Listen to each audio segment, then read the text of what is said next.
Bienvenue sur ma chaîne, je m'appelle Dave Nature et aujourd'hui on va réagir au terrain tour de Jigme. Parce que ce youtubeur, qui était avant un youtubeur divertissement je crois, aujourd'hui vit dans sa propre propriété et vit de son potager. Il est extrêmement chaud, cultivé, j'ai déjà vu des vidéos sur lui sur Insta, etc. Donc on va voir un peu son mode de vie et son beau terrain.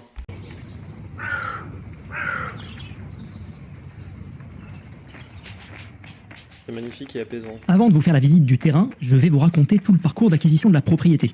Récapitulons. Après la mi-2020, il y avait comme une envie de prendre l'air et de déménager, de revenir au terre-terre pour un peu plus de liberté. Pendant l'été de cette année, suite à une succession de visites, dans toutes les couleurs du Périgord, qui se résumaient pas mal à des zones blanches, même au Périgord noir, une maison retient notre attention. Un lieu sain, habitable, avec des possibilités de rénovation. Un terrain d'une superficie plus que correcte, et surtout, au grand surtout, une connexion 4G suffisante pour continuer à faire ce que je faisais. Des trucs sur internet. Là, on se dit, ok, c'est le coup de cœur.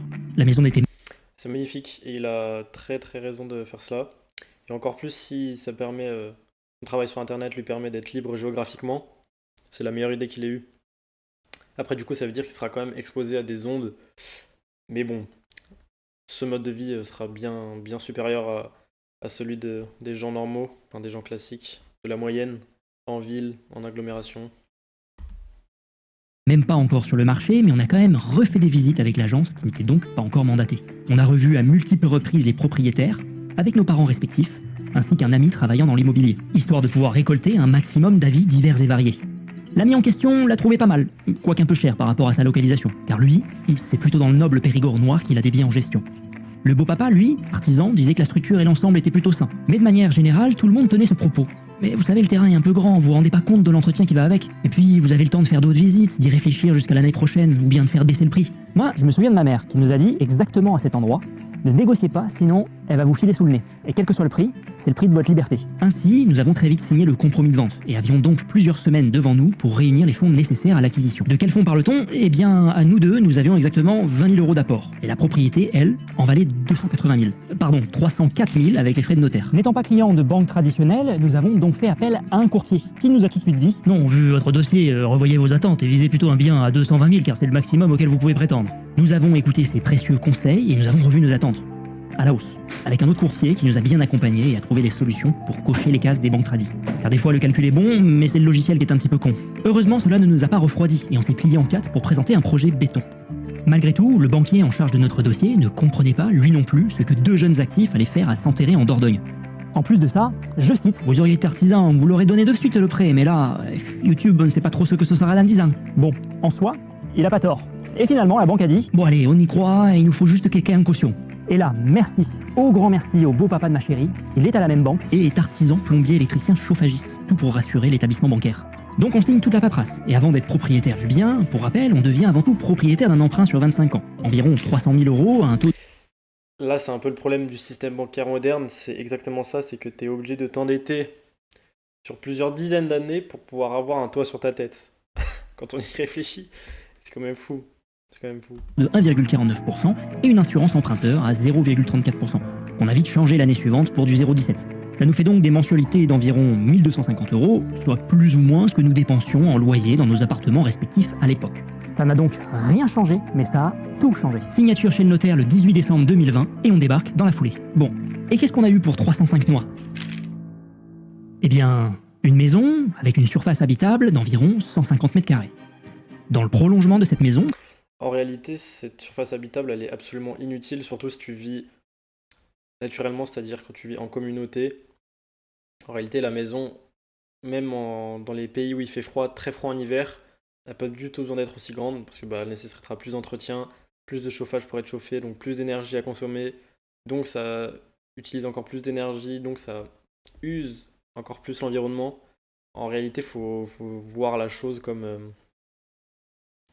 ma petite personne ne doit pas consommer pour 10. Et déjà, ça réglera pas mal de problèmes si tout le monde pensait comme ça. Mais quoi qu'il arrive, de toute façon, tout le monde le sait, on est trop nombreux sur cette planète. Et c'est à cause ou grâce à l'industrie qu'on a été aussi nombreux. Sur le même cadastre, une grange attenante d'approximativement 200 mètres carrés. La toiture est saine, elle avait été refaite bien avant la vente, et l'ensemble est plutôt correct. C'est basiquement un grand rectangle avec plusieurs piliers au centre et surtout rien à l'intérieur, à part mon bazar.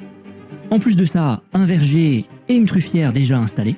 Et petit détail intéressant, un droit de puisage sur une source d'une parcelle voisine. C'est pas sur notre terrain, c'est vraiment sur un terrain voisin. Il y a une source, on a le droit de puisage. Et enfin, et surtout, un terrain... Ça, c'est très intéressant d'avoir le droit de puiser dans une source d'eau qui est naturelle. Et qui plus est, je pense que tu peux vérifier, mais là, dans sa zone, dans sa localisation, je pense qu'elle sera pas polluée. Enfin, très peu polluée, parce qu'aujourd'hui, tout est pollué. Elle sera très très peu contaminée. Donc c'est extrêmement une bonne nouvelle d'avoir une source d'eau naturelle.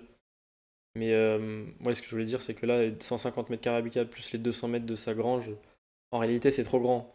Enfin, c'est trop grand si tu vis à deux, plus même deux, trois enfants, ce sera beaucoup trop grand. Après, si tu vis à une, deux, trois familles dedans, oui, là, c'est plus logique, mais de 3,5 hectares. Donc pour les personnes qui ne sont pas bonnes en maths ou qui sont simplement ministres de l'économie et des finances, cela représente 35 000 mètres carrés. Revenons rapidement à la bâtisse. Parmi les travaux, pas grand chose. La cuisine a été refaite car, en l'état, ça ne me permettait pas de... tu n'as pas besoin de 3,5 hectares pour avoir un potager qui permet de te nourrir toi et ta famille et même d'avoir un léger surplus.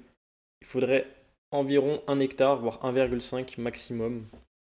Pas besoin d'avoir autant de terrain. Après, je comprends si tu vas avoir comme une parcelle de forêt pour toi ou quoi, mais pas besoin d'avoir autant de propriétés à ton nom pour toi. En réalité, est-ce que vraiment le terrain t'appartient au final?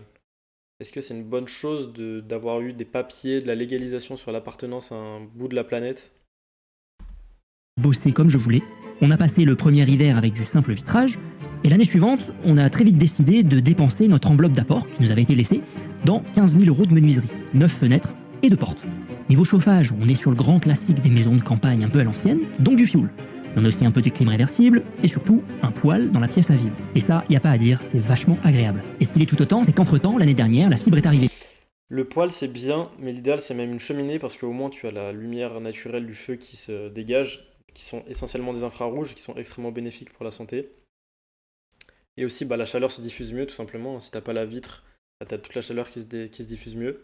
Et si la cheminée, elle est bien faite, toute la fumée un peu nocive, toxique, elle s'en va dans la cheminée, tout simplement. Donc le poêle, c'est un peu moins optimal que la cheminée, mais oui, c'est vraiment la meilleure méthode pour se chauffer et pour s'éclairer la nuit, et pour les périodes froides hivernales de notre pays, qu'est la France. Donc des transferts et de la domotique bien plus simplifiés. En rénovation supplémentaire, il y a eu la cuve de récupération d'eau de pluie, qui était déjà du bâti pré... La fibre, c'est bien si t'es câblé dans toute la maison, parce que ça te permet d'éviter justement la communication par onde, et tu peux la faire par analogique, c'est-à-dire par câble, tout simplement. Donc là, l'exposition aux ondes, elle sera quasi nulle, et tu pourras quand même utiliser Internet, faire le travail en ligne qui te le rend libre, financièrement et géographiquement, et de ton temps. Mais ouais, la fibre, c'est pas mal. Si c'est uniquement filaire dans toute sa maison et que comme ça, il évite d'utiliser la 4G ou le Wi-Fi et toutes ces ondes nocives dont l'humanité ni aucun être vivant n'a connu depuis la nuit des temps, si ce n'est depuis une quarantaine d'années, c'est bien. Existant, elle a simplement été nettoyée, fermée, retapée avec des matériaux plus résistants. Il n'y aura plus qu'à la terminer pour que ce soit un peu plus raccord avec le bâtiment, parce que là c'est simplement un bunker de béton absolument tout moche. À refaire dans les 2 prochaines années, l'isolation complète du toit de la partie habitable, car c'est une véritable passoire. Il y a du rongeur et même de la belle couleuvre qui œuvre dans la laine isolante, qui doit être pleine de galeries. On partira sûrement sur un bon sarking des familles, mais ça viendra en temps et en heure. À moyen long terme, il y aura évidemment la rénovation de la grange. Et pourquoi je dis moyen long terme? C'est parce qu'à l'heure actuelle, elle est encore classée agricole. Nous attendons donc la décision d'un changement de destination qui aura possiblement lieu fin 2026, voire début 2027. Donc bon, voilà, dans tous les cas, c'est pas pressé, ça nous laisse le temps, surtout le temps de réfléchir à ce qu'on va y faire, et surtout le temps de réunir les fonds nécessaires. Dans tous les cas, j'ai eu la visite technique de Benjamin Vialan, qui a un bureau d'études spécialisé dans la construction et la rénovation. Une longue vidéo sur le sujet sera publiée soit ici, soit sur ma chaîne secondaire, vous savez, celle où je publiais les MDR à l'époque. En parlant de ça, les MDR vont reprendre. Mais attention, ça ne sera pas tous les mercredis, et ce ne sera pas non plus les mercredis des réponses. Le problème des bâtisses d'aujourd'hui, c'est qu'elles utilisent des méthodes de construction qui sont pas du tout les plus optimales, avec des matériaux qui sont pas du tout les plus optimaux. Aujourd'hui, on utilise des matériaux modernes en plus, qui sont souvent très nocifs. Récemment, jusqu'à il n'y a pas longtemps, on utilisait l'amiante dans les maisons, qui est littéralement cancérigène. Mais enfin, en réalité, pour ce genre de... Si tu veux vraiment construire ta maison, t'as juste à avoir une yourte en réalité, genre juste des pots de bêtes entassés, avec une bonne structure. Ça fait un vrai lieu de vie. En réalité, l'humain n'a vraiment pas besoin de plus, hein. un espace de quoi cuisiner, de quoi dormir. Si tu veux faire des pièces dans ta yourte, je suis sûr que c'est possible. Après, t'as juste besoin d'un terrain pour cultiver et manger. Après, t'as toute la nature pour toi en réalité. Parce qu'on n'est pas censé aussi passer la plupart de notre temps à l'intérieur. Mais plutôt les mercredis des rencontres, des reviews, des récoltes et surtout des recettes. En parlant de ça, il y a déjà une toute première recette de cuisine publiée sur cette chaîne. Voilà, c'était l'histoire de l'acquisition, passons maintenant au terrain. Pour recontextualiser, je suis en Dordogne, une zone USDA 8B, donc des minimales, qui se situe entre -6 et -9 en général. Niveau pluviométrie, on est grosso modo à 800 mm de pluie par an, donc à l'heure actuelle, avec un seul pan de la toiture de la grange qui s'écoule dans la cuve, je peux espérer récupérer 150 m² de toiture par un coefficient de 0,85 pour les tuiles canal, par la pluvio annuelle de 800 mm, ça nous donne 102 m3, soit 102 000 litres. En comptant toutes les surfaces de toiture, je pourrais potentiellement récupérer jusqu'à 300 m3 chaque année, mais la cuve n'en fait que 65. Donc la thématique hydrologie et gestion de l'eau va être assez récurrente dans les projets pour les prochaines années. On a des vents d'ouest dominants et côté ensoleillement, on est à environ 2000 heures par an. De manière générale, les hivers sont plutôt humides avec parfois des grosses inondations. J'ai des souvenirs gamins de belles crues certaines années. Les étés sont quant à eux secs avec souvent des orages estivaux assez rapides et fulgurants. Parlons du sol, on est sur le grand classique argilo-calcaire typique du Périgord. Ça n'a pas que des avantages, mais au moins, c'est en partie grâce à ce type de terroir qu'on y cultive de la truffe nord du Périgord. La propriété est située sur un versant nord de colline, et c'est en grande partie en pente. J'ai un peu de plat autour de la maison évidemment, et un peu en contrebas. Et plus on remonte, plus c'est pentu avec un max autour des 30-35%. Dans tous les cas. Par contre, c'est intéressant qu'il ait pris tous les paramètres en compte, notamment pour faire son grand potager, son verger, etc., s'occuper de sa bouffe et du temps d'ensoleillement, etc. C'est très intéressant et on voit qu'il a réfléchi quand même à son truc. On est confortablement installé entre les deux mamelles de la France, à savoir labourage d'un côté et pâturage de l'autre. En contre-haut, une petite zone avec plusieurs maisons qui profitent d'une belle vue. De manière générale, c'est très tranquille et c'est génial. Maintenant, on va décortiquer zone par zone. C'est une vidéo assez importante pour vous afin de comprendre le contexte et le terrain de départ, même si c'est pas 100% le départ. Et c'est également une vidéo importante pour moi afin d'avoir plus tard un bel avant-après, même si à nouveau, techniquement, c'est un avant plus 5 ans. Commençons par la partie prairie en contrebas de la maison. Là, même si ce n'est plus le potager, je l'appelle encore et toujours le potager zone 1. Car c'est ici que j'avais fait le premier potager en 2022. Il a été réalisé en suivant un itinéraire technique basé sur la syntropie, ça a plutôt bien donné et ça aura le mérite d'être tenté à nouveau. Ensuite, voici le potager zone 2. Pareil, ce n'est plus un potager, mais c'était l'agrandissement l'année suivante, en 2023. J'avais fait quelques lignes supplémentaires, un peu plus conventionnelles, mais c'était pas si mal. Ces deux zones, potager zone 1 et 2, ont pour vocation de devenir plutôt des zones à vivaces, avec quelques bacs pour faire joli et également quelques fruitiers. Un grand Polovnia trône pour l'instant seul, mais accompagne fièrement quelques délices en devenir, comme ce plus haut Flavor Heart, ce yuzu d'été, c'est quelques feijoa, grenadiers et nombreux figuiers. Niveau bac, c'est avant tout pour plus d'esthétique, mais également plus de simplicité pour certaines cultures, notamment pour cultiver facilement quelques plantes médicinales, comme du tulsi, de la camomille et surtout de l'ashwagandha, qui profite d'une bonne épaisseur de sol meuble. Passons ensuite au potager zone 3, plus au fond du terrain. C'était 2024, en plus du reste, et finalement, j'y reste, tout simplement car c'est sur... C'est bien qu'il fasse pousser quelques plantes médicinales parce que c'est important si tu veux être autonome et ne pas dépendre de la pharmacologie, de toutes ces molécules mises en capsule qui permettent d'effacer des symptômes mais qui ne traitent pas du tout la racine. Et utiliser les plantes médicinales pour aider à la guérison naturelle du corps, 100% d'accord. Utiliser des toxines végétales très rarement pour t'aider à la détox naturelle du corps, 100% d'accord. C'est ce que faisaient tous nos ancêtres depuis la nuit des temps. Cette zone et jusqu'au fond que l'ensoleillement est le meilleur. À nouveau, versant nord oblige, mon challenge c'est d'aller choper la lumière et la chaleur. 2024, c'était une année vraiment pas ouf pour le jardin car extrêmement pluvieuse, puis sèche d'un coup, mais j'ai tenté d'autres itinéraires techniques en 2025, notamment le grand classique MSV, maraîchage sur sol vivant. Un apport massif de matière organique, puis bâche d'ensilage, et donc culture sur bâche, façon ferme de Cagnole. D'ailleurs, soit dit en passant, à toutes les personnes qui veulent faire un jardin mais ne savent pas comment s'y prendre, je crois que je n'ai plus qu'un ouvrage à recommander, c'est justement celui de la ferme de Cagnole, fraîchement sorti. Voilà, petite pub spontanée pour un voisin périgourdin. J'ai plein d'autres livres en recommandation dans mon lien en bio ou en description. Bref, d'un côté, full broyade. Je prends note pour le livre La ferme de Cagnole. De 10 cm sans bâche, et de l'autre un peu de broyat d'un côté et un ancien couvert d'interculture de l'autre, et bâche d'ensilage sur l'ensemble. J'ai eu une belle culture estivale sans trop d'efforts et c'est vraiment prometteur à l'avenir. L'idée c'est maintenant de virer la bâche et de refaire la même chose pour ouvrir une nouvelle zone. Alors il a fait pousser de la pastèque dans son jardin, ça c'est incroyable. De base la pastèque c'est pas trop du tout local, c'est quelque chose qui est importé. De ce sens ça fait pas trop sens d'en faire pousser en France, mais ça vient du jardin, donc la plante a quand même utilisé la lumière et tout ce qu'il y avait dans l'environnement très proche, c'est-à-dire que tu vas finalement consommer l'information lumineuse que la plante elle a reçue, donc ça va pas totalement dérégler ton rythme circadien. Et ça fait plus sens en termes d'écologie et de santé tout simplement de manger un truc qui a poussé dans ton jardin, même si c'est quelque chose qui est tropical de base. L'ancienne zone où la bâche était, eh bien on va tenter de passer sur un couvert d'interculture. Remontons un peu à la pente, toujours sur la partie prairie. L'année dernière, j'avais creusé quelques baissières, des sortes de retenues perpendiculaires à la pente pour limiter l'érosion et favoriser une meilleure infiltration des eaux pluviales. J'avais également planté pas mal d'arbres, environ 7 à 8 fruitiers par ligne, pour le reste en espèces support, et un peu de tout. Avec un peu de recul, j'aurais dû encore plus densifier, mais ça, Il a raison de planter beaucoup de fruitiers parce que c'est la meilleure source de glucides pour l'humain. Donc si tu arrives à vivre 100% en autonomie alimentaire, au moins sur les glucides, et essentiellement des fruits et des tubercules, tu seras au max en termes de santé à long terme, en termes de goût, de saveur, de tout. C'est la meilleure chose à faire. Surtout si ça vient de ton jardin, tu sais exactement comment ça a poussé, comment c'était cultivé, qu'il y a zéro pesticide, que le sol il est riche, donc que les fruits seront riches et qui seront cueillis mûrs. Ça, c'est extrêmement important parce que la plupart des fruits d'aujourd'hui ne sont pas cueillis vraiment mûrs, donc n'ont pas eu le temps d'absorber tout le sucre, les minéraux, tout ce que la plante donne dans les fruits, tout simplement. je vais pouvoir corriger dans les semaines et les mois à venir en plantant un peu plus.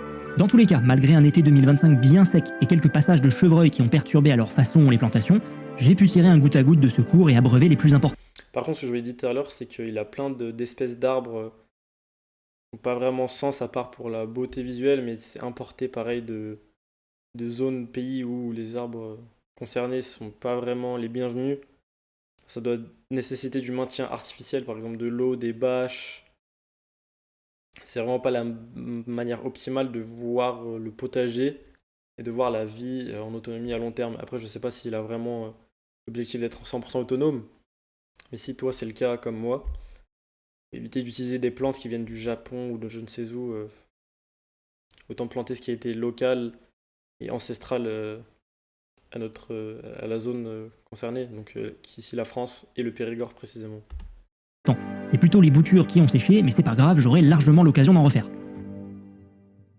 On remonte encore un petit peu la pente et à nouveau, plus de baissières fraîchement creusées cette année, pour encore plus d'arbres à planter, cette fois-ci avec une densité vraiment conséquente. J'ai même creusé une belle jauge pour stocker les futurs résidents permanents en contrebas. On en reparlera dans une prochaine vidéo.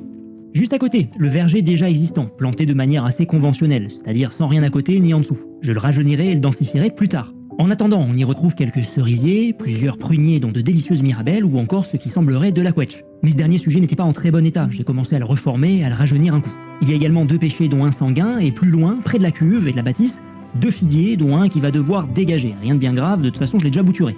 Tout autour de cette Le meilleur fruit du monde, la figue, qui n'est en réalité pas réellement un fruit mais une fleur, mais qui est extrêmement digeste et sain pour l'humain. zone prairie, une ligne de haie qui me sépare des pâturages. Une haie plutôt Et la figue, comme tous les fruits, il ne faut pas manger la peau. Surtout la peau de la figue parce qu'elle a encore, même si elle est mûre, il reste encore de la sève de l'arbre et la sève du figuier est connue comme extrêmement toxique, allergène, etc. dense, voire beaucoup trop dense, constituée de beaucoup de pruneliers, des ormes, du cornouiller, quelques érables champêtres et beaucoup de ronces. Une haie c'est génial, mais une haie imperméable en aval de pente côté nord, c'est pas dingue, car ça fait rétention d'air froid. Donc ça va être un sujet que j'ai déjà un peu entamé, perturber, rajeunir et replanter la haie en la rendant un peu plus perméable et favoriser l'écoulement de l'air froid. Bref, pour résumer, simplement entretenir la haie. Et au passage, y stocker quelques bûches inoculées pour la culture de champignons.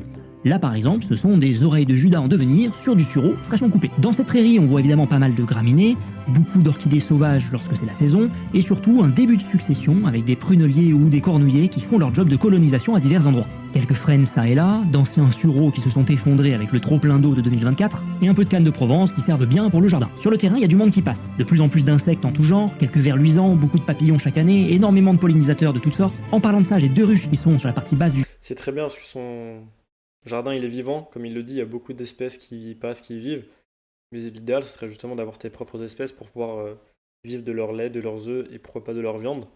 Mais je vois déjà qu'il a des ruchers, donc il fait son propre miel et autres produits de la ruche. Et ça, c'est déjà incroyable.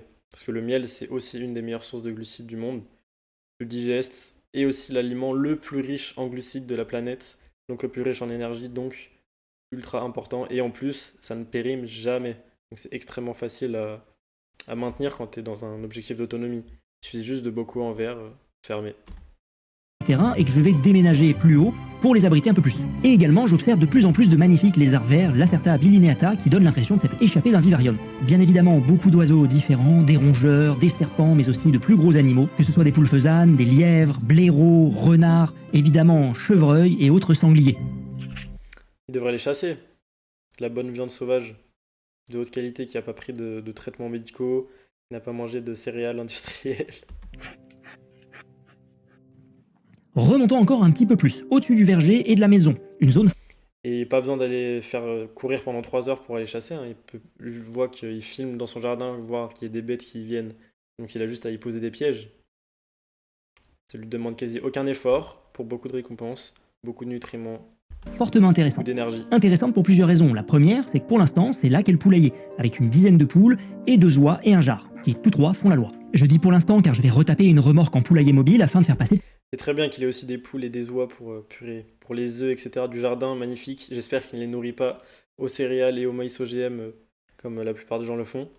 toute cette basse-cour en pâturage tournant. Ça sera bien plus bénéfique pour tout le monde et pour le sol. Toujours sur cette zone, énormément d'orties qui font un superbe couvre-sol. Mais cette zone n'a plus rien à voir avec ce qu'elle était à l'acquisition, car c'était littéralement 2 mètres de hauteur de ronces partout. Et pas que. Cette partie a été ouverte, enfin débroussaillée en 2022. Puis j'y ai planté beaucoup d'arbres, dont pas mal de fruitiers, comme des pommiers en tout genre, des poiriers, des abricotiers, dont un d'ailleurs qui m'a fait un très joli fruit cette année, mais que je n'ai pas pu déguster car je voulais attendre quelques jours de plus pour sa pleine maturité, mais on a été plus rapide que moi. Il y a aussi des figuiers, mais aussi quelques agrumes style yuzu ou mandarine satsuma, ou encore sudachi seneca, plusieurs asis miniers que j'ai hâte de voir fructifier, sans compter les quelques poivriers du Sichuan, mais aussi pas mal de prunes ou encore du cognacier. Et tout ce beau monde pousse sous une belle... Voilà, c'est beaucoup de plantes qui sont vraiment locales, qui sont à des kilomètres à la ronde normalement, naturellement.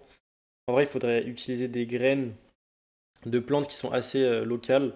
Même des pastèques, il faudrait éviter d'en planter en France en réalité. Utiliser des fruits qui sont traditionnels à notre pays. Et utiliser des graines qui sont ancestrales, disons, qui ont été le moins croisées possible. Parce que plus elles sont, comment on dit? J'ai plus le terme exact, mais comme ça. Ah oui, rustiques, voilà. Plus elles sont rustiques, plus elles sont résistantes, plus elles sont riches en nutriments, plus elles sont digestes parce que on a eu plus de coévolution avec. Donc, tout est meilleur avec des graines plus anciennes et qui sont locales à notre pays et donc à notre biotope et à notre génétique du coup. canopée d'élandes glanduleux qui doivent être là depuis au moins 30 ans. À mes yeux, le principal problème de l'élan glanduleux, c'est qu'une fois arrivé à ses naissances, eh bien, il se casse très facilement. En soi, c'est pas vraiment un problème puisque c'est le déroulement naturel d'une succession, mais c'est un problème pour ce que j'ai déjà planté en dessous. Là, par exemple, j'ai un abricotier afghan qui en a fait les frais et qui a eu le droit à une vraie taille de perturbation bien spontanée et naturelle. Mais bon, j'en ai profité pour démembrer le criminel qui avait chuté et le donner à manger à l'abricotier. Donc l'élanthus altissima est devenu un paillage de feuillage et de bois. Et hop, l'abricotier est reparti de plus belle. Donc cet hiver, je vais devoir m'aventurer à démonter tous les élantes adultes pour qu'ils présentent moins de danger de chute, et ça permettra de rajeunir et de stimuler la zone, et ainsi de continuer d'opérer une succession accélérée grâce à leur rôle fondamental de pionnier. Parce que ça, ils le font excellemment bien. Et en plus de ça, ça me permettra de lancer quelques nouvelles cultures de champignons sur bûche, notamment des pleurotes, car elles graillent sans problème ce bois. Ce qui est sûr, c'est que je pille tellement les élantes chaque année que j'en viens presque à regretter qu'il n'y en ait pas plus. Il faut donc que je densifie encore nettement plus cette zone avec d'autres essences que je vais pas tarder à planter. Et ça pareil, on en reparlera dans une prochaine vidéo. Pour résumer, j'avais dit que c'était un versant nord, donc de prime abord moins de soleil et moins de chaleur, donc tout pousse plus lentement. Mais tout pousse plus sûrement, car moins de soleil et donc moins de chaud, ça veut dire qu'on conserve un peu plus d'eau. Et c'est vrai car je n'ai que très peu arrosé cette zone, même l'été dernier. Comme quoi il n'y a pas que des désavantages à être sur un versant nord. Pour résumer, le versant nord c'est un peu moins bien pour les cultures estivales, mais un peu mieux pour l'agroforesterie. Situé au même niveau, un peu plus loin, on retrouve les quelques doyens que vous avez déjà vus en début de vidéo, des noyers qui sont une des cultures phares du Périgord. Pour l'instant, rien de spécial en plus, si ce n'est quelques châtaigniers plantés il y a 2 ans et qui ont l'air de pousser tranquillement, vu qu'il me semble que cette zone a l'air un peu plus favorable à leur développement. La châtaigne aussi, certes, il y a une graine, mais comme elle met énormément d'énergie à protéger sa graine dans une coque, la graine en elle-même, donc la châtaigne, ce qu'on va manger, une fois qu'on aura retiré la coque et la peau, elle sera plutôt digeste, surtout si elle est bien cuite, elle sera très riche en minéraux. Donc la châtaigne, c'est une bonne source de glucides, un peu inférieure aux tubercules et aux fruits, mais ce sera quand même une très bonne source de glucides, et en plus, c'est bon, franchement, c'est très bon. Mais avec un peu plus de chance, j'ose espérer arriver à faire germer puis planter des châtaigniers de Seguin qui m'ont été envoyés par Yves Darico lui-même. On croise les doigts. Là, cette petite zone triangulaire, c'est le début de la partie haute du terrain, limite de cadastre et seul vis-à-vis avec quelques maisons en contre-haut. Ça fait partie des plans de plantation cette année, d'où les quelques baissières fraîchement creusées. Et l'idée, ça va être de faire pousser du pionnier, mais aussi du truffier. Pour rappel, la truffe, c'est également un champignon pionnier. D'ailleurs, et suite à un échange avec Olivier Bigot, j'ai mis la main sur du pacanier mycorhizé. Bon, c'est pas de la mélano, c'est de la truffe d'été, mais ça sera quand même fun d'en avoir un petit peu. Après, tout ce qu'il fait là, ça lui demande quand même beaucoup de taf pour peu de gains. C'est-à-dire que la réalité, il faudrait qu'il maximise tout son travail, toute son énergie sur la, la culture de tubercules et de fruits. Donc les végétaux qui sont les plus riches en énergie et nutriments et digestes, qui nécessitent le moins de préparation et en plus qui sont plus faciles à cultiver. plutôt que tous ces arbres décoratifs, juste des épices, etc. Enfin, beaucoup de perte de temps et d'énergie en réalité. En soi, c'est comme un travail en fait. Au final, il va te faire même plus qu'un 35 heures dans son jardin. Donc, est-ce que tu es vraiment libre? Tu es plutôt esclave aussi de ton jardin. Enfin, même si c'est mieux qu'être esclave de son patron, au final, ça ne change pas vraiment. Ça change pas grand-chose. Histoire de. Et ensuite, si on remonte encore un petit peu, on a la truffière déjà en place, et qui a déjà donné de la truffe noire du Périgord. La chienne, Cali, que j'ai dressée moi-même au cavage, a trouvé sa toute première truffe en décembre dernier. J'ai bon espoir d'en retrouver au moins une cette année. Mais cette zone, elle mérite un gros coup d'entretien et un peu de densification et de plantation pour rajeunir et stimuler. Et ensuite, si on remonte, on est sur la partie la plus haute du terrain, et la partie que je visite le moins. C'est très en pente, on est sur un début de succession, beaucoup de genévriers, de cynorhodons, de cornouillers, et j'en passe, et le terrain s'arrête là. Sur un début de forêt. Cette zone, je la gérerai plus tard, mais dans tous les cas, j'aimerais y planter des pins mycorhizés au lecteur délicieux, quelques pins pour faire des arbres de Noël par exemple, mais également beaucoup d'autres essences. Encore une fois, ça va être beaucoup de travail d'accélération, de succession. Comme il le dit, ça va être beaucoup de travail pour pas grand-chose, surtout pour avoir juste un sapin de Noël. Et qu'il ait un bout de forêt dans son terrain, c'est trop bien, c'est cool. Après, est-ce que c'est vraiment utile? Est-ce que qu'elle lui appartienne ou qu'elle lui appartienne pas, ça change quelque chose? Il peut y faire ce qu'il veut du coup, mais que faire? Pas grand-chose à faire dans une forêt à part la balader, voir, se reposer dedans. Voilà, vous connaissez désormais le terrain, son contexte et ses spécificités. Bon, conclusion de cette vidéo, clairement il a un objectif noble, il y travaille, c'est magnifique, il vit bien plus naturellement que la plupart des gens aujourd'hui, mais il reste quand même une certaine incohérence, une certaine forme de croyance auto-ancrée, notamment sur l'alimentation, parce que bah, tout son potager va représenter son assiette. Et je suis allé voir un petit peu son Insta, les recettes qu'il propose, parce qu'il est un peu cuisinier, et ce qu'il mange, c'est quand même beaucoup basé sur les végétaux, et pas mal sur des végétaux indigestes, même s'il y a quand même une bonne partie de végétaux digestes. Il manque de produits animaux clairement dans son mode de vie, dans son mode d'autonomie, qui à long terme bah, pourra poser problème. Après, je pense qu'il en achète du coup à côté, évidemment. Mais l'idéal, du coup, c'est de pas se baser sur essentiellement des végétaux indigestes qui demandent énormément de travail, comme je l'ai dit dans la vidéo. Même des choses qu'il va même pas pouvoir manger, juste par décoration, par souci d'esthétique, il va énormément se casser le dos dans son jardin pour pas grand chose.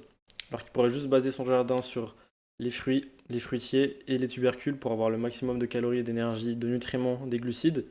Et ensuite baser le reste de son autoproduction sur des animaux et leurs produits. Que ce soit les produits de la ruche, ou les produits des poules, ou par exemple du lait de chèvre, ou je ne sais quoi. Mais clairement, il a un mode de vie qui est bien plus sain que nous tous, en fait, littéralement. Et surtout, la zone où il vit, elle est peu polluée. Bref, franchement, son mode de vie est plutôt nature. Je dirais à 90% nature, franchement, c'est très beau. Même ça se voit qu'il est sain. Il a une belle santé de peau, une belle santé, il est fit. Il fait un peu de sport, mais il est fit. Mais il reste quand même quelques incohérences, quelques leviers à actionner qui pourraient encore améliorer son mode de vie et sa santé et son bien-être à long terme. Et la liberté de son temps aussi. Mais franchement, c'est magnifique. Et j'ai créé un protocole justement qui t'apprend à un peu vivre comme lui, qui plus tard, je te montrerai comment réussi à être autonome, évidemment. C'est pas encore le cas aujourd'hui. Aujourd'hui, je t'apprends comment savoir manger comme nos ancêtres et savoir vivre comme nos ancêtres pour limiter toute maladie et pour soigner tous les symptômes qui sont handicapants chez toi aujourd'hui. Comme moi, j'ai soigné mon propre urticaire chronique, mes propres reflux gastriques qui étaient absolument horribles. Tout ça, je l'ai soigné grâce à ce protocole et c'est pour ça que je l'ai créé. T'as juste à rejoindre avec le lien qu'il y a dans la description. Ça, c'est nature.